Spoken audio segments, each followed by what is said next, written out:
Welcome to this Ansys how-to series. In this course, we'll cover the principal tools you will use to create and edit geometry in SpaceClaim. A good understanding of these commands is essential for creating models accurately and efficiently.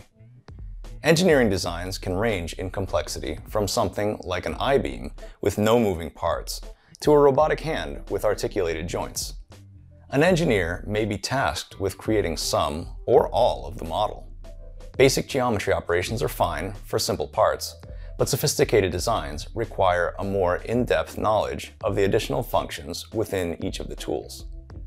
The videos in this course will walk you through the various operating modes available within the Pull, Move, Fill, and Blend tools. They are a good place to start whether you're new to SpaceClaim or if you would like to review these functions before continuing to one of the advanced geometry courses. Ready? Let's get started.